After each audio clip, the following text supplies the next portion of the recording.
Guys నేనైతే చెప్పాను కదా డీఫ్రెష్ ఫాట్ తీసుకున్నాను. ఎందుకంటే మూవ్ అయితే చూసుకున్నంత వరకు మీరు ఒక ఫింగర్కి అప్లై చేస్తేనే మొత్తం ఒళ్ళంతా చల్లగా అట్లా మంటగా ఉంటుంది ఫింగర్ కూడా.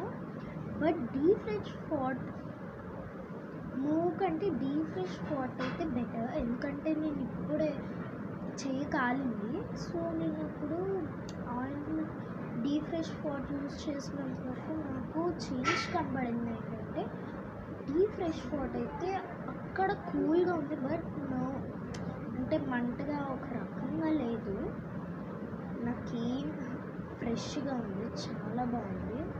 సో డీఫ్రెష్ ఫాట్ అయితే నేను రికమెండ్ చేస్తాను. నాట్ మూవ్ కూడా రాసుకోవచ్చు, కానీ ఎక్కువ ఎవరికి స్ట్రెంత్ ఉందో వాళ్ళే మూవ్ రాసుకోండి. డీఫ్రెష్ ఫాట్ అయితే నాలాంటి వాళ్ళకి, నో స్ట్రెంత్ వాళ్ళకే. బాయ్.